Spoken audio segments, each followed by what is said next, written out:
Hi everyone. So today we're super excited to have our first seminar with Anastasia Bizyaeva. So I will briefly introduce the speaker. So she is actually an incoming assistant professor. She just already joined Cornell already. So she's currently the assistant professor at the Mechanical and Aerospace Engineering at Cornell University. So what she has been working on is mainly in mathematics of collective behavior and distributed and biologically inspired computation. This including like human and animal social decision making, pattern formation, and self-organization in swarms, and reservoir computing, and all those super interesting topics. So she has started her journey in Berkeley, and obviously, after her very successful journey there, she joined Princeton and continued studying mechanical and aerospace engineering with Professor Naomi English, Leonard, on nonlinear dynamics of collective decision making and belief formation. Actually, this is where I got to know her very briefly because she was at the University of Washington as a postdoc at the AI Institute in Dynamical System at University of Washington, working with Professor Steve Bruton and Nathan Kutz. Both of them are obviously very good guidance as well. So I'm actually very excited to hear the talk today. Yeah, please take it away. Yeah, thanks a lot. Thanks a lot for the introduction, and I'm really excited to be invited to be part of the seminar. And today I'm going to tell you all a bit about some of the work I've been doing as part of my PhD and moving forward on modeling social networks and belief formation. And so to me, let's see, is this clicking? There we go. Like I said, today's talk is all about first principles modeling of dynamics of social networks. And to me, social networks are very fascinating as just a scientific object because they are extremely complicated. They're just a quintessential example of a complex system. And it's a complex system we all interact with on a daily basis. Individuals in social networks, they have to form beliefs. And there are all sorts of layers of complexity from social norms and cultural norms, social interactions, cognitive factors in terms of how individuals process information, right? All sorts of different ways we interact from in person to online, from all the various social networks and comment sections that we encounter individuals in.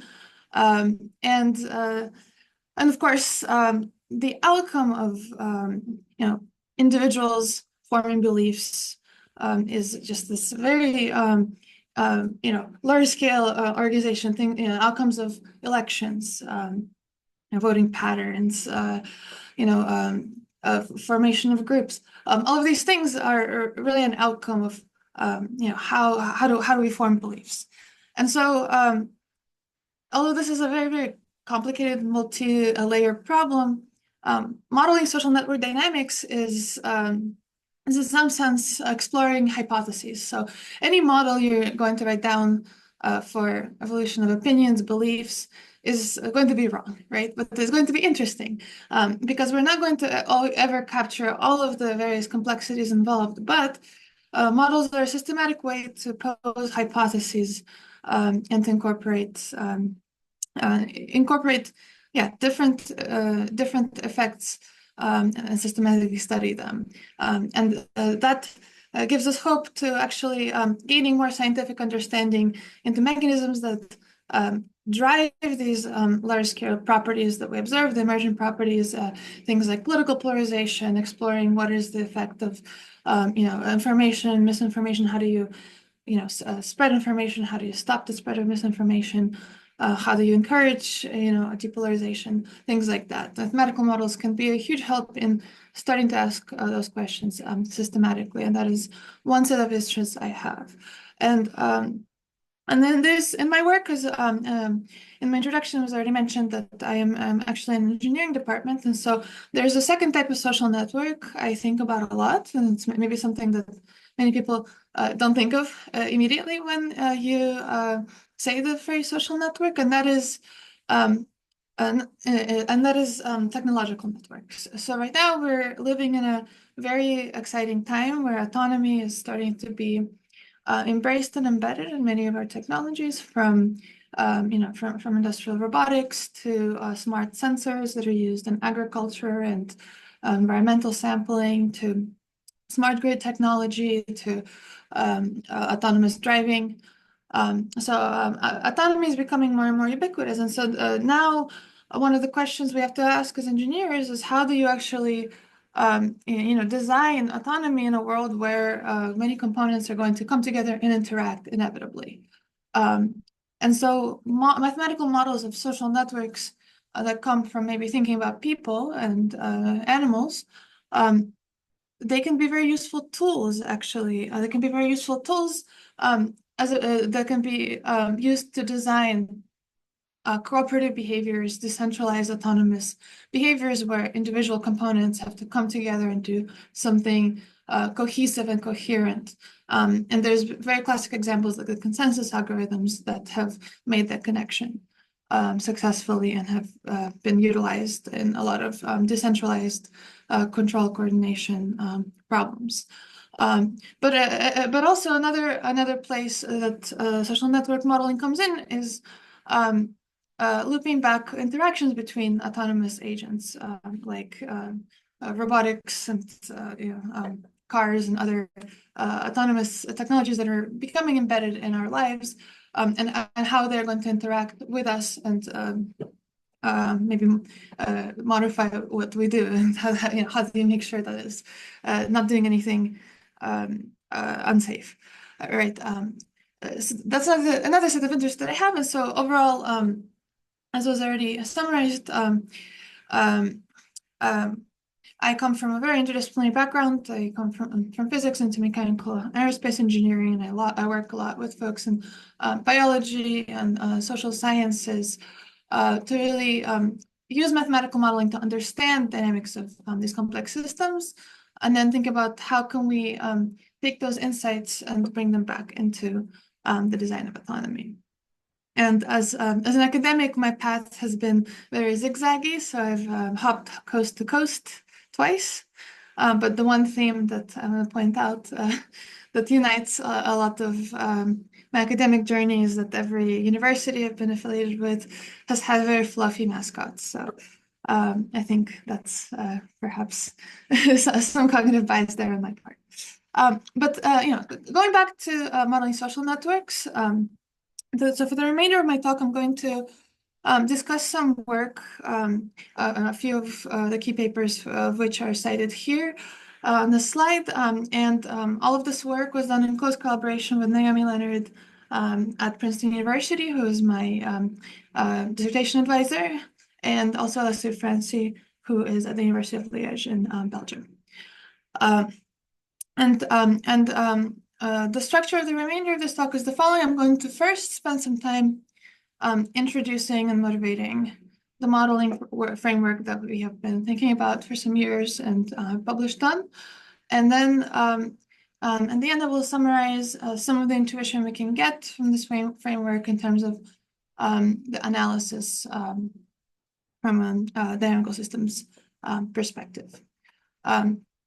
And the two main themes that, if there's anything that I want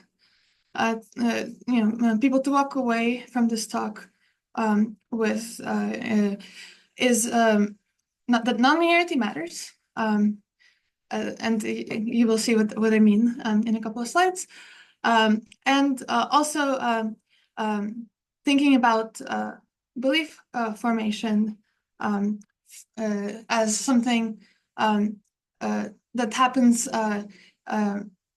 in a multidimensional context. So we all form multiple beliefs at the same time. And so there's a network and networks perspective that's emerging, not just in my work, but in many other authors' work.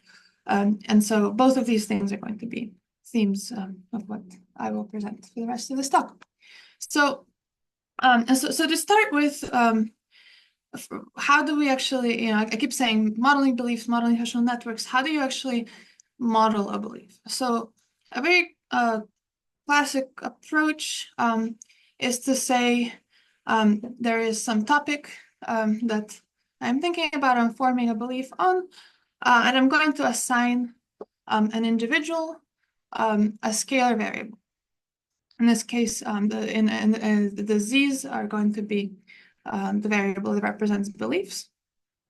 And the scalar variable, if it's 0, I'm going to say that the person has no opinion or no strong belief on the given topic. If it's positive, it might represent being in favor or having a preference for this topic. And in the other direction, if it's negative, it's going to be disfavoring or being against this particular topic. And I want to also introduce early on the notion of a bias. So a bias is something that in all of the modeling that I'm going to present, it could be an intrinsic bias. So something, I have a preference, maybe I've been socialized to have a preference for a particular set of views, or it could be something external. So bias could be coming from information that you're receiving from, media or your environment. And so beliefs, so the Z's, are updated over time. And so what I'm going to talk about is, how do we write down a model for this belief update that is dynamic and captures certain sociological assumptions. And classic models of belief updates or opinion updates go back all the way to the 1960s, and they start with the question of how does a group of agents reach consensus, right? When there is no centralized coordination mechanism, because consensus formation is something that can be observed experimentally. It's something that happens in all sorts of different settings. So mathematically, how do we understand it? Well, the mechanism that was proposed back in the day is still a very popular line of work, is based on iterative averaging. And so the basic setup, and there's many versions of this, but the basic setup is that you have a process in which an individual at every time step knows their own belief, and maybe they have some neighbors on a social graph where they can also measure their beliefs, and they take a weighted average, and that process iterates. And this process can also be posed in continuous time, which I show at the bottom of the slide. And under some mild assumptions about the structure of the weights and the connectivity of the network, you can prove mathematically that this network will always go to consensus, which in this context means that all of the beliefs will eventually converge to the same value. And typically with the type of network structures that are picked, it is actually the average of all the beliefs that started out. So, but one of the things that that is the starting point for this for my work is pointing out that actually this consensus mechanism, which is again very popular and a very standard model for social network dynamics, has within it a bit of an inherent paradox, which is that it's really, really good at what's in the name. It's very, very good at driving a network to consensus. And that has been actually really powerful for engineering because the consensus algorithm is just the backbone of a lot of distributed optimization and other decentralized control strategies. But when we think about social networks, our friend groups, our families, consensus doesn't feel like it is a really universal outcome. So even when we are maybe in a friend group where there is a lot of homogeneity in terms of background, in terms of predispositions, there tends to still be heterogeneity in terms of beliefs. And other researchers have pointed out this type of a consensus paradox that actually, if you look at the dynamics of belief updates according to this consensus model, if you notice in the equation at the top of the slide, the temporal update of an opinion or belief is proportional to a difference between your opinion with your opinion of some neighbor. And so that means that the most influential neighbor is the one that you disagree with the most. So somebody who is on the polar opposite extreme of where you are. And so so then the question becomes, well, how does disagreement actually come about? Because disagreement, or at least some heterogeneity in belief, is very common, very intuitive. And this has been a question, again, not unique to my work. This has been explored in the literature for decades with many different modifications to the classic averaging model that have been explored, from introducing signed edges, where maybe there's now some antagonism between individuals in this type of iterative averaging update, to introducing additional effects like bounded confidence and bias assimilation. But all of these models in the literature, still the baseline of the opinion update is still this weighted averaging process. And so what I want to introduce is a little bit of a shift in perspective, and is asking the question of, what if instead of modifying the weighted averaging process in that way, we actually think about belief formation as a process that is inherently nonlinear rather than this iterated linear averaging. And there's a few different reasons why it's compelling to think about it from this perspective.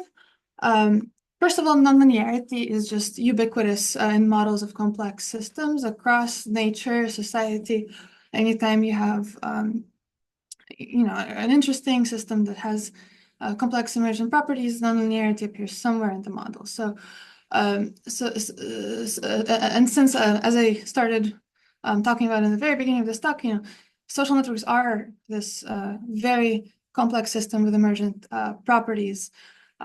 So it is very natural to think about it from a nonlinear perspective, but also it is also natural to think about saturating nonlinearities as playing a role in the belief update dynamics, because on one hand, saturations of various different types of information are common in models of human cognition, and second of all, just from an intuitive, I guess, thought experiment, it is natural.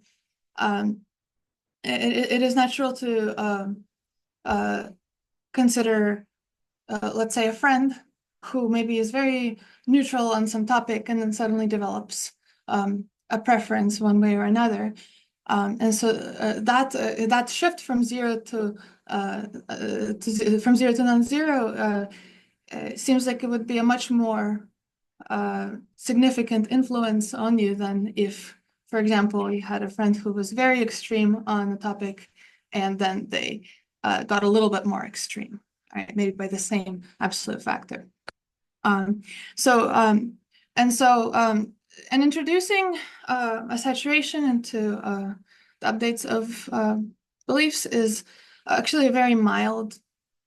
It's actually a very mild modification of the classic averaging process. And so I'm showing here on the top, this is the equation I already showed for the consensus, continuous time consensus process. And on the bottom is a nonlinear version of that with the saturation nonlinearity.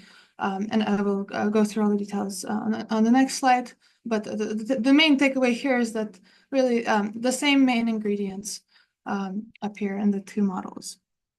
And so, but another way to think about belief updates is from the perspective of minimization of cognitive dissonance. And so the narrative there is that cognitive dissonance can be conceptualized as the difference between one's belief and what maybe one perceives the belief should be based on all sorts of social factors and other environmental factors, predispositions, etc. And so rather than postulating that belief updates are this linearity process, we postulate that belief updates are driven by this minimizing the dissonance, which is this difference. And the term, that nonlinear term in the opinion update equation I showed in the previous slide, captures all of these different effects from the influence of the social network, which is this, the sum, to that bias that I've already mentioned in the past, to self-appraisal, or self-reinforcement, so how much you're actually maybe more prone to say, no, my opinion is really important, in contrast to everyone else. And then we also introduce an important parameter, which I call the attention parameter here. And the attention parameter basically modulates how much do these social network effects matter in proportion to the bias or the predisposition of an individual. And so, and one other thing I will point out is that we also think about networks that can have cooperative and antagonistic relationships. So you can see the link between two individuals can take on values 1, 0, or -1, where 1 means this is a friendly interaction, and -1 means it is antagonistic. And immediately, one of the things that you get from this, again, very mild modification of this linear process, but where you just introduce saturation, is that heterogeneity becomes generic. And so here I'm showing you just a simulation, two simulations of the temporal evolution of the beliefs of 10 agents on a graph that was randomly generated in each case. On the left, the graph has purely positive links. On the right, it has some positive and some negative, so there's some antagonism on the network.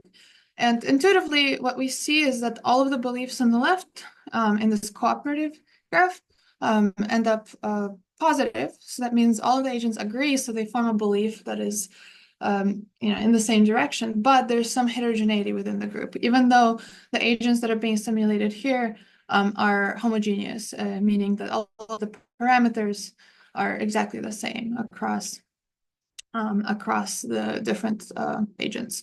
And on the right, once you introduce some signed relationships, and again, with all of the other parameters held constant across the model, you get formation of two groups, right? Where 3 individuals form a belief that is positive, 7 individuals form a belief that is negative. But again, there's some heterogeneity within that, so it's not strong. It's not a consensus process in the way that the Degroote averaging was, where everything goes to the same belief as time goes to infinity.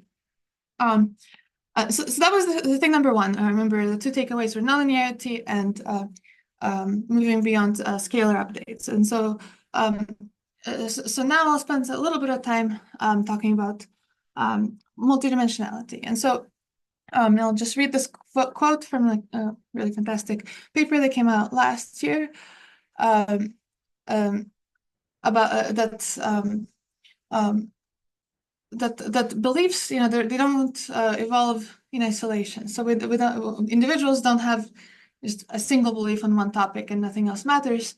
They're actually embedded in a multidimensional, self-sustaining system of mental representations that are shaped and reinforced continuously in social interactions people have in their communities. So in other words, we have to consider not only, a model that captures the complexity of our social systems in some realistic way that still, is going to be removed from reality because all models are idealized. But an important component of complexity to consider is interactions between beliefs. So what are the relationship between different topics that we evaluate, that we form beliefs on? And this is where the notion of a belief system comes in. That's going to be central for us as well. And so a belief system is, again, a very classic idea. And there's an overarching structure that governs relationships between various views of an individual. So something that maybe to those of us who are in the United States, kind of the left-right ideological spectrum, the two-party system is one type of structure of a belief system that we might consider. But more broadly, things like logical constraints, like maybe these two things are not logically consistent. And we want to be able to account for this in mathematical models. And so now, once again, these are going to be beliefs of individuals, but now we're going to move towards thinking about each individual having a vector of these beliefs. And there will now be interactions between different beliefs, both within and between individuals. And so to write this down more formally, I want to introduce a second graph. So we already discussed a communication graph, where you may have some structure of cooperative antagonistic social relationships. But now we're also going to introduce a belief system graph that captures how, when we have multiple topics that we're evaluating simultaneously, what are the relationship between those topics. So just like in the social network graph, we're going to constrain this where the links can have a weight of 0, 1, or -1. 0 just corresponds to some logical independence, and 1 is some positive alignment, and -1 is negative alignment. And to give you a little bit of a better intuition of what I mean by that, here is a simple graph where we have 3 topics, and I had some of my former lab mates help me come up with this example, so hopefully it resonates with people. But the 3 topics we picked were composting, vegetarianism, and hunting for sport. And so in this graph, it might be intuitive to connect vegetarianism and composting with a positive link, because the attitudes about these topics may be aligned, because maybe there's some environmental component to both of them, right? Whereas being vegetarian and liking to hunt for sport, the relationship between those 2 topics is a negative link, because they are kind of logically inconsistent, at least for many people, you would ask. So that's roughly how to interpret this type of graph. And so now,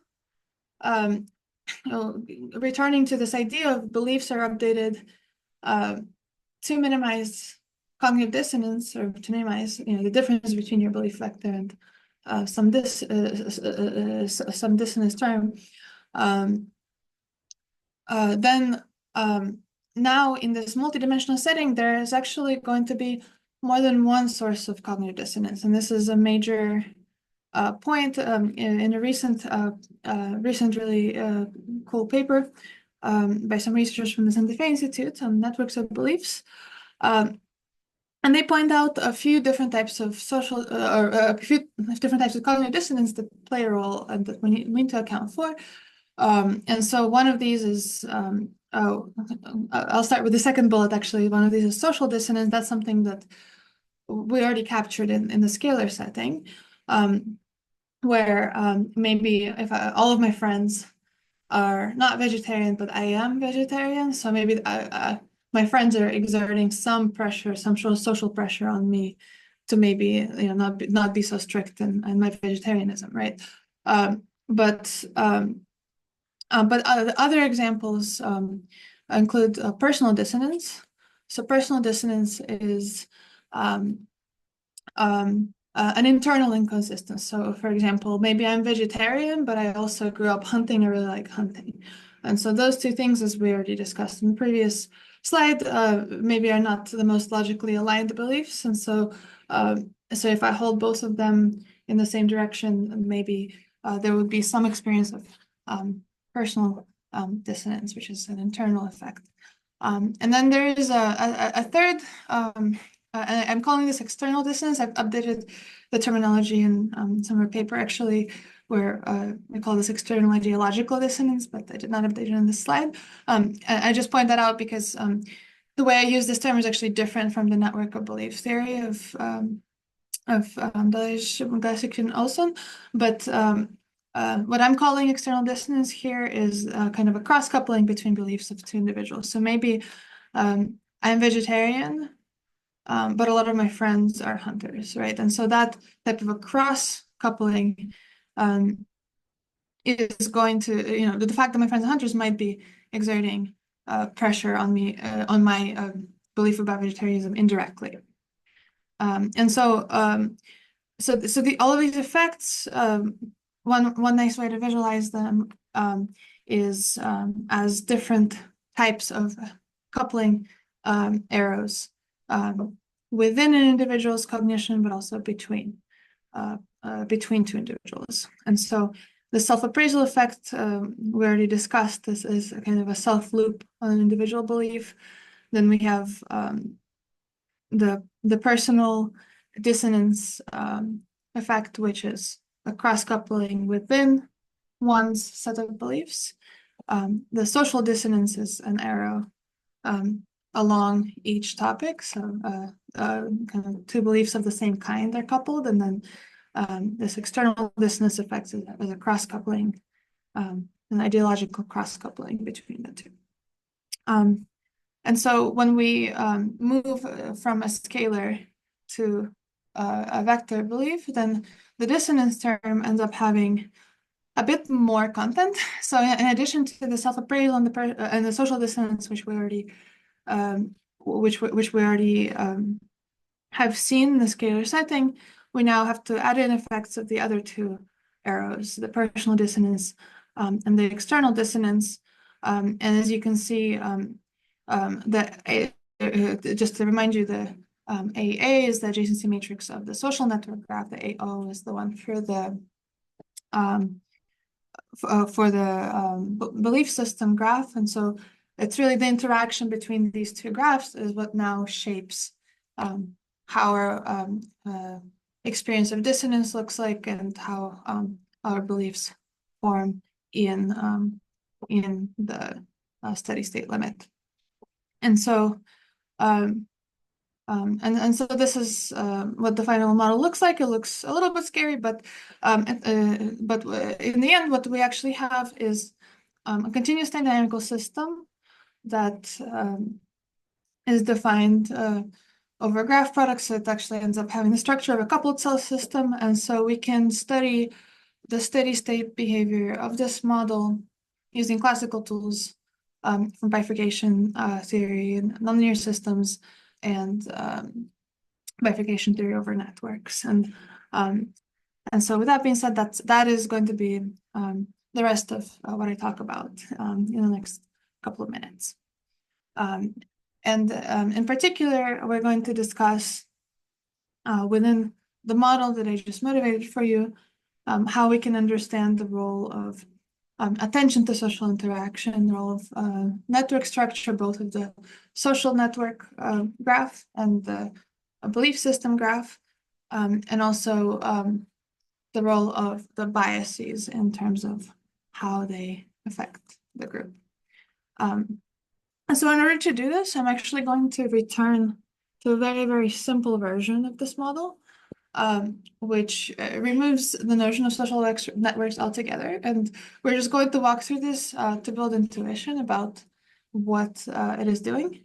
So the equation I have at the top of the slide describes the belief update of one individual about one topic, and without any social network, without any social influence. So the only effect that's captured here is that self-appraisal, self-coupling. And so in the model, we have a saturation of that self-appraisal, self-coupling, modulated by attention, and a bias term which just tells you the predisposition. So do I have some pre-existing preference for one state or the other? And one thing I'll point out is that when an individual is unbiased, it is easy to see that the zero belief, so the completely zero preference state, is an equilibrium of this model. And in fact, as you can see on the bottom left, it is actually a stable equilibrium. So what we expect to see when the attention is low, the attention parameter is low, is that all beliefs converge to neutrality, which is fairly intuitive. But as attention is increased, that neutral state actually loses stability, and there is a bistable set of beliefs that is formed. So in the absence of bias, an individual, based on their initial preference, may form a belief that is strong in one direction, so favoring a topic, or in the other direction, disfavoring a topic. And then we can also understand systematically what is the role of that bias parameter, because it turns out adding that bias, so here the difference between the center plot and the one on the right is a small bias that has been added that moves up that black curve, which is just a little climb, and the bias actually removes the belief that is not aligned with it from being an equilibrium of this belief update process. And so it informs, a very, very small bias can inform a strong belief being formed in that direction when there is this nonlinearity and self-reinforcement that's accounted for in the model. And of course, for those of you who are coming from a dynamical systems background, you may have already seen from a previous slide that what I'm describing is actually a pitchfork bifurcation. So if the plot here is a bifurcation diagram that shows how the number of equilibria in a model vary as the parameters vary, which is what is on the horizontal axis. And so we see here exactly what I described in words in the previous slide, that when the attention of that self-reinforcement is low, the bias dominates. But of course, in the unbiased case, that means we have a neutral steady state, and so all initial beliefs will eventually converge to zero. But when there's some urgency in forming a belief and making some decision to favor or disfavor a topic. For example, maybe there's an election coming up, right? And a topic that you haven't thought about too much and don't feel strongly about, now you have to, you have to commit to something. So when that attention or urgency cranks up, suddenly there's a bistability of outcomes. When we have a non-zero bias, we can understand that through bifurcation theory as something called an unfolding. So that means the bifurcation diagram, the symmetric pitchfork bifurcation on the left, breaks up. That's the picture I'm showing on the right here. And so there's near that critical point in attention, there's a lot of sensitivity to even arbitrarily small biases. And remember, biases could be intrinsic, or they could also be external information, right? They could be something that's coming from media. And so that means that if attention is in this near this critical regime, then the tiny pieces of information can have a very large effect of a nonlinear amplification in terms of the outcome of how the belief forms. And so just to emphasize this a little bit more, in this plot, what I'm showing you is a simulation in which every 100 time steps, the bias is flipped between 0.03 and minus 0.03. And the only difference between left and right is that on the left, the attention parameter is near that critical point, and on the right, it's a little bit further out to the right. And so what you see is that actually this attention to the nonlinear interactions, to the nonlinear effects, or the urgency to form an opinion, it modulates a trade-off between sensitivity and robustness that's inherent to this nonlinear structure of a pitchfork bifurcation. So when you're near the bifurcation point, small fluctuation can lead to large jumps in belief, whereas when that attention is even larger, the system becomes more resilient. So small fluctuations do cause some fluctuation in belief, but it does not cause such drastic switches from one side to the other. So that's something we can, predict and understand systematically from this nonlinear perspective. And so the reason I went through all of the scalar analysis in such detail is because actually it turns out effectively identical intuition holds for the multidimensional case, except now the equilibrium we're describing is not a single scalar belief, but vectors of belief across an entire network. And in particular, so the generic behavior in this model is once again a pitchfork bifurcation. So what I'm plotting here on the horizontal axis is the attention parameter, which we assume is homogeneous across the entire network, and what I'm plotting are the equilibria of the model, the projection of those onto a right eigenspace of the graph product adjacency matrices. And so there's a critical eigenvector we can identify in analysis that tells us a lot about the outcome of the model.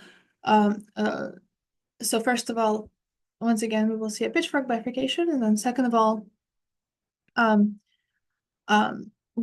once there is this bistability, we can understand it by examining this critical eigenvector. And so to show you what I mean, without getting too much into the weeds of things, what I'm plotting here, the graph on the left. So this is a simulation where we have 10 different individuals. There's a mix of interactions, positive interactions and negative interactions. they're forming beliefs on 6 different topics, which I'm calling options in this in the plot caption. And on the left, the color of the nodes corresponds to the magnitude of the entry of in the critical eigenvector associated with the social network graph. And so what you can see, and this is the way the belief is formed in a network of unbiased agents post bifurcation. So once you have this bistability, so you can see that, so this is just option 1 and option 2 out of 6, and so you can see that the beliefs of the agents are actually aligned somewhat with this eigenvector, and there's theoretical reasons for this. So you can understand this using center manifold theory and things like that. But similarly, when we regroup these simulations and we look at the internal dynamics of each individual, so this is just 2 random individuals I picked, 1 and 5.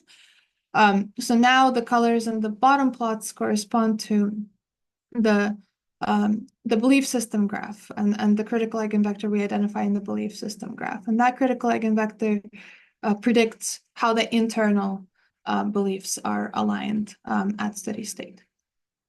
And just like in the single belief case, we can also understand systematically the effects of biases, where now, because we have a vector of biases across the network, we can also identify a left eigenvector of our graph product, which predicts sensitivity. And so, in other words, it predicts which way the diagram, the bifurcation diagram will unfold. And so this is actually very interesting because this means that based on network structure, we can infer a lot of things about influence, right? If 2 different agents are given the same exact piece of information, right? Which way is the network going to sway? And there's a lot of analysis in our work about actual graph theoretic properties that are sufficient for things to go one way or the other. And just like in the single agent case, that attention or urgency to make a decision actually modulates a sensitivity robustness trade-off, which is an interesting theoretical insight. And one final point I'm going to make about this is that actually it turns out different things can happen in this nonlinear belief process at steady state, depending on what the dominant dissonance effect is. So remember, I outlined these 4 different contributions: the self-appraisal, social dissonance, the external dissonance, and the personal dissonance. And I'm going to show a simulation where we're looking at a graph with 10 individuals, just like before, that are communicating with, and the communication graph and the belief system graph is going to be exactly the same for the entirety of the simulation. So the only thing that's going to change is this delta parameter, which again represents these external dissonance effects halfway through the simulation, is going to crank up, and the colors in the communication graph nodes represent that critical eigenvector that we identify from linear analysis of the bifurcation. So you can see that just as I showed in the previous thing, beliefs at steady state roughly align themselves with the critical eigenvector, but when we crank up the external dissonance effect, actually which eigenvector is the critical eigenvector changes, and the beliefs, the way the beliefs are formed, actually completely, the outcome of that process is completely different from one case to the other. And so all of these things are predictions that can be made using this type of a modeling framework. There's a whole body of analysis. This was a very surface level summary of all the math that we've done. So I really, if you found anything I said interesting, please do check out some of our published work and some of our work in progress. And really the part of the purpose of building out this type of a modeling framework is, first of all, to to build up a body of analysis to really thoroughly understand the effects of all of these different interactions of different networks and different cognitive effects and different biases. So far, we've explored some applications of this, and for example, to understanding political polarization in U.S. Congress. Some work that's published and also ongoing on designing collaborative task switching experiments. There's additional analytical results I haven't mentioned, including some settings where oscillations and a more higher order phenomena that arise in this model. And just to wrap up, I just want to mention a couple of directions this work is going. One of these is really aligning it a little bit more with some of the social science and cognitive science literatures. In particular, one of the ingredients, despite all of the complexity that we already built in, one of the crucial ingredients that is missing is the fact that in social networks, we never observe beliefs directly, right? So typically, we will form a belief about what someone else believes based on some evidence.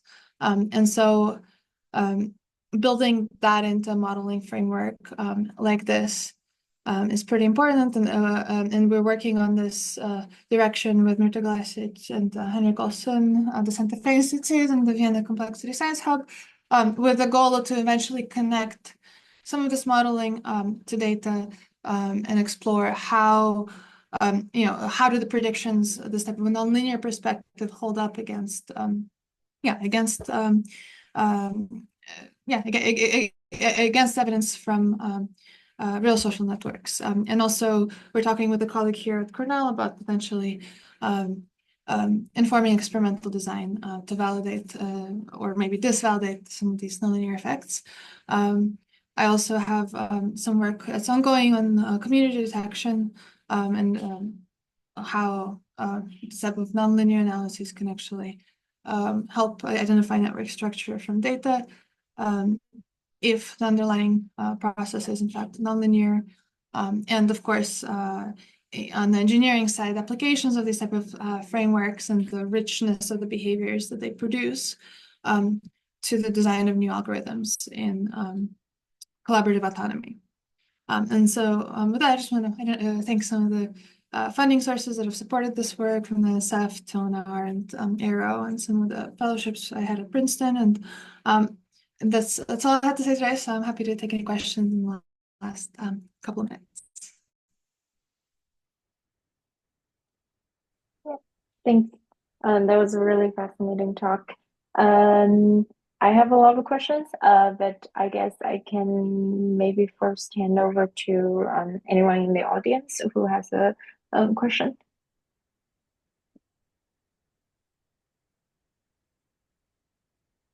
Yeah, go ahead. Okay, I would like to ask you a question. I don't know, if you can see me right now. Okay. Yeah. So I would like to say something. Thank you very much for your great presentation. I would like to say that there is also another line of research, because people think that normally, like, beliefs are very hard to change, but the signed interactions can be easily changed. For example, like, I see that you're not changing your belief like as much as I do, for example, and then I just be hostile to you. Like, I change my interaction and I don't care about you anymore. Like, I lose the interaction for you. I think these two types of work, you just work on the beliefs and how, like, it can make extremism in the network, or like extremism in terms of the belief, but also in the other way around, it could be possible that people lose their connections or become hostile to other people, and this becomes more polarized. How do you see, like, these two kinds of, like, approaches align together, or something else? Yeah, that's a fantastic question. So I think I think what you're talking about is actually quite complementary to the work I've presented, because the work I've presented makes a strong assumption in analysis, which is that all of these networks are static in the interconnection topology, and also static in terms of like that structure of the signed interactions. But I think like the way we envision this type of a model is as kind of a skeleton, right? To build up complexity. And I think you're absolutely right. Some of these additional effects, like the flipping of and the signs in interpersonal relationship, and even like the evolution of social networks, right? The structure, right? Like people on Twitter unfollowing each other after a fight or something like that, right? I think all of that is important to also capture down the line. And I think it provides an additional dynamic. So you can imagine coupling like the dynamics, kind of like a feedback structure where like the beliefs are formed according to this type of an update, right? But the networks are also dynamic and they're rewired in some way that's coupled with the beliefs, right? And that becomes an interconnected process. And so these are definitely things that so there's some like very rudimentary versions of that we've explored. So I have one paper on that's actually a little bit more in the technological direction, that's about flipping signs intentionally on some of these networks in order to get things to change around. But yeah, that's my long way of saying that I think these are all like very exciting open directions in terms of like where we're hoping to go down the line. Yeah. Thank you. Mhm. Maybe just extension of the question just asked. So I guess like a temporal like extension is definitely like a very intuitive like direction to go. And I guess I have a related question on that, which is uh it's very possible to see a phenomenon that when you're exposed to an idea initially, like you might be opposed to it, but like along the time, like as you're exposed to like this idea more and more, like this all the parameters such as like the attention and also like the social dissonance might change. So I was wondering, like, if you have considered like this kind of effect, because this would be like a small change, right? Like it's just like a small, like a Yeah. decrease or kind of thing. Yeah. So we've considered a little bit specifically with attention. So we actually have a whole line of work which I don't really mention here on cascades in this framework. And so there we look at a co-evolution of the belief and also that like attention or urgency parameter. And so in that framework, and I'm happy to send you the papers if you're interested, but in that framework, so what you're describing in terms of like being like more exposed to something, you can imagine that drives up the bias a little bit, right? Maybe like, you know, it's because the bias parameter, that's one place in the model where external information might come in, or exposure to external information. And so one thing that we've explored is that actually small changes in the bias can when the attention is dynamic, when attention can actually crank up in response to some of the social coupling. Small changes in biases of single agents can actually make like cause pretty major transitions. So we have a couple of papers from a few years ago on these cascade effects. But in general, like I said, all of these, like for the sake of analysis, right? A lot of the assumptions made in the work I've cited in this talk are, you know, the parameters are static, they're homogeneous. But in realistic settings, they wouldn't be. You know, all of these things evolve and co-evolve, and they are interdependent with the beliefs, which is why this is, you know, such a cool area of research, because there's always more complexity, more complexity you can add. So this line of work was really about saying, okay, like what is, you know, we're gonna make a minimally complex model that still like captures a lot of interplays of these social and cognitive factors, and what can we learn from that, and what's missing, right? And all of these things I think that are being pointed out in the questions are very much the what's missing part, and that I think that's really exciting directions to think about. Yeah, and also definitely. to maybe test and experiments, right? That's the other thing. I'm really excited about some of these collaborations that I'm just starting up, where we're really hoping to test some of the predictions systematically against either existing data sets or new data sets that can be generated with experience designed explicitly to test this type of a framework. Yeah, for sure. Yeah, I guess one of the questions I was gonna ask is like what kind of data you have to be able to like verify this kind of things. But I guess that's the exact direction you're going, right? I don't, so I'm not an expert on data. I'm very much like a dynamical systems person. I do modeling, I'm a control theorist. I know that some of my collaborators have interesting data sets of like online discussions and in various comment sections that have been going on for years. So I don't have the details off the top of my head, and we haven't really finalized like an approach of like how exactly to get it to be one-to-one to what we're doing, right? We might have to simplify the model. Maybe not all of the effects actually matter, right? Like what I've presented is kind of like all of the complexity built in, right? But maybe in certain settings, some of these effects are not so important to account for. Again, it's a skeleton. It's like a starting point to generate some of these testable hypotheses, and see where we can go or how it might need to be modified. So yeah, I guess like you have to like see if the data actually gives the dynamics or hypothesis you want to test, right? So actually maybe I will let someone else go first if anyone else also have a question. Feel free to just jump in.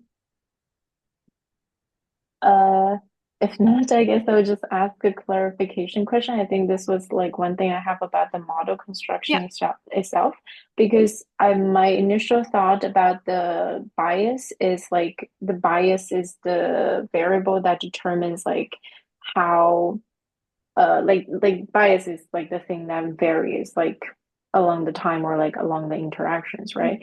But it seems like the Z is like the thing that actually changes. So I was wondering like because to me like the bias would seem like you have an initial condition, like you start with some kind of bias and then that evolve, like, but I can also see like you have a constant factor to kind of adjust the thing along the time. So I think it's just an inconsistency between how I use this word and some of the literature. So I do know that in some of the social network modeling literature, bias is often like the initial condition. Okay. So yeah, in this case, when we talk about a bias, it's really just this additive effect of like one way to think about it is like it's where your opinion would converge to if you just completely like removed all like nonlinear effects, right? Like all the like social coupling and all of the like internal coupling. So in on this slide, like if you set the attention, like the UI, if you set that to 0, right? Then the belief update would eventually settle to the bias. Right. And so that's kind of when we talk about the bias, it's where what your baseline would be when you don't account for a lot of these other social and cognitive factors. I don't know if that makes sense. So it might be a different way. Like I think the way that the word bias is used is it's quite inconsistent, and perhaps maybe we could have used a different word. But I can understand like the different definition in this case.